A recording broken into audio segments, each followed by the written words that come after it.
उमरा चलना यार। ओए था कोई दिसता जहांगीर तो यार बिहारियां पीछा चल दे यार तुम मौत ही कश्मीर गेम।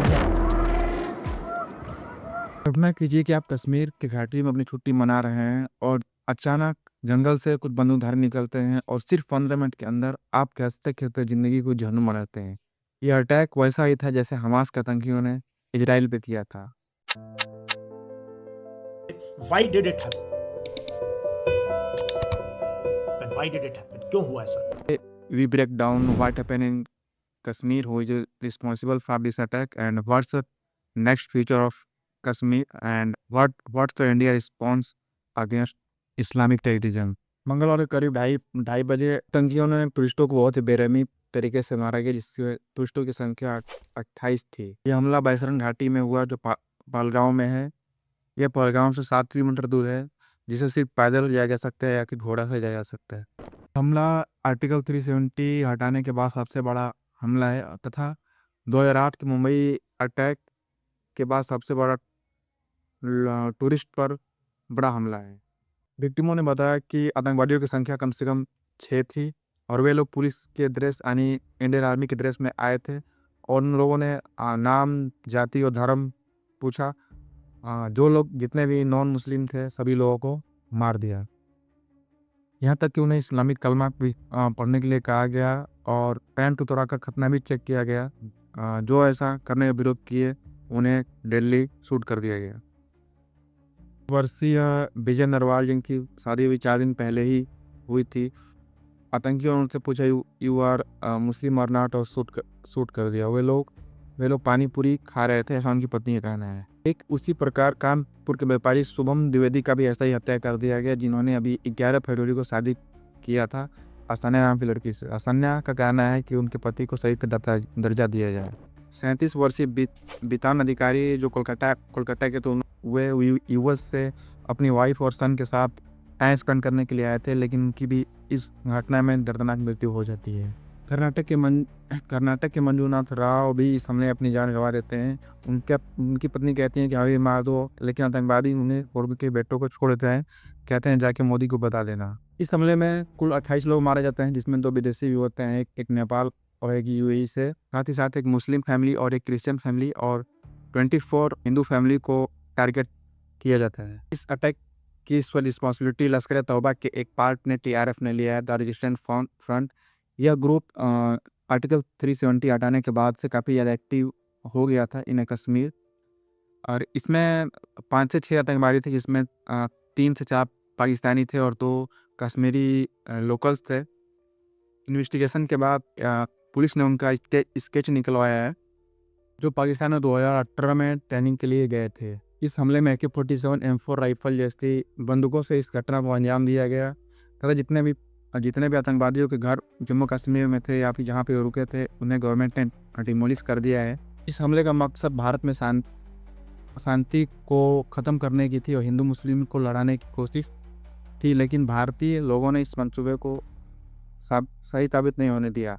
भारत जैसे बड़े देश में अभी तक एक भी बड़ा दंगा इस घटना के बाद नहीं हुआ है। यदि यही घटना बांग्लादेश या पाकिस्तान में वहाँ के बहुसंख्यकों को धन पूछ कर मारा जाता तो वहाँ पे क्या होता, we can not imagine it. जैसा कि हम जानते हैं आर्टिकल 370 हटने के बाद गवर्नमेंट ने कश्मीर के इंफ्रास्ट्रक्चर इन्वेस्टमेंट गवर्नमेंट पर्यटन को काफ़ी ज़्यादा सपोर्ट किया है, जिससे कश्मीरी लोग काफ़ी ज़्यादा खुश रहने लगे हैं। 2024 के आंकड़ा बताता है कि करीब 2.3 करोड़ लोग कश्मीर में घूमने के लिए आए। अकेले गुलमर्ग ने 103 करोड़ का रेवेन्यू जनरेट किया। उनका यह प्लान था कि किसी भी तरह से कश्मीर के टूरिज्म को बर्बाद किया जाए, ताकि फिर से 500 हज़ार रुपये में कश्मीरियों को पत्थर थमाने की बिल्कुल पूरी जोर कोशिश की गई।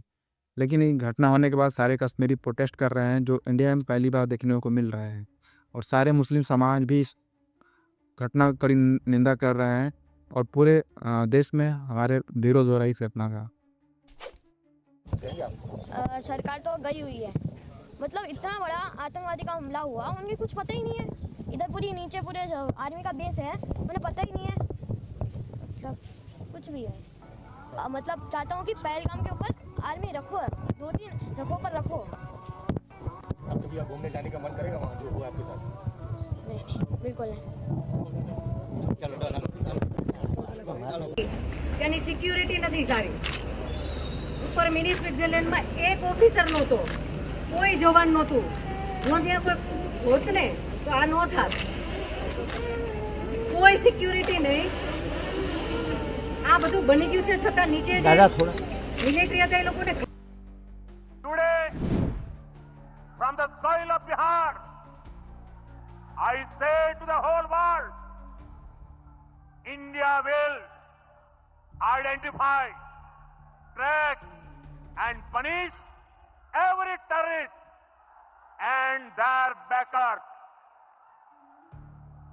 We will pursue them to the ends of the earth. India's spirit will never be broken by terrorism.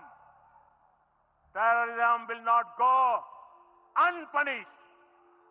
Every effort will be made to ensure that justice is done. The entire nation is firm in this resolve. Everyone who believes in humanity is with us. I thank the people of various countries and their leaders who have stood with us in these times. भी घटना हुआ, हमारे देश के प्रधानमंत्री Narendra Modi Saudi अरब के दौरे पे थे, उन्होंने इस टूर को कैंसिल किया तथा इस घटना की काफ़ी कड़ी निंदा की और इसका जिम्मेदारी भी लिया। साथ ही साथ इसमें ट्वीट करके बताया किसी भी व्यक्ति को छोड़ा नहीं जाएगा। उन्होंने हाल ही में एक बिहार है मधुबनी जिला में एक रैली किया जिसमें उन्होंने क्लियर मैसेज किया किसी भी व्यक्ति को छोड़ा नहीं जाएगा, ये उस घटना में शामिल है और वैश्विक मैसेज देने का भी प्रयास किया। भारत और पाकिस्तान के खिलाफ कई बड़े कड़े फैसले किए हैं जिसमें इंडस सिंधु वाटर ट्रीटी को हमने रिजेक्ट कर दिया है, साथ ही साथ अटारी बॉर्डर को भी हमने रिजेक्ट कर दिया है। और जितने भी लोग पाकिस्तान के भारत में आए हैं उन्हें 48 घंटे के अंदर इंडिया छोड़ के जाना पड़ेगा। साथ ही साथ जितने भी वीज़ा थे सभी रद्द कर दिए गए हैं।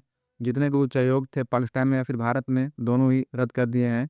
वो अभी वहाँ से दोनों लोगों को निकाला जाएगा। भारत पाकिस्तान के ऊपर एक वैश्विक दबाव बनाने में काफ़ी ज़्यादा सफल रहा है। इस घटना की निंदा विश्व के बड़े देश जैसे अमेरिका, फ्रांस, रसिया, इजराइल जैसे देशों ने भारत का समर्थन किया है और तथा इस्लामिक टेररिज्म का बिलजोर विरोध किया है और आपत्ति जताई है।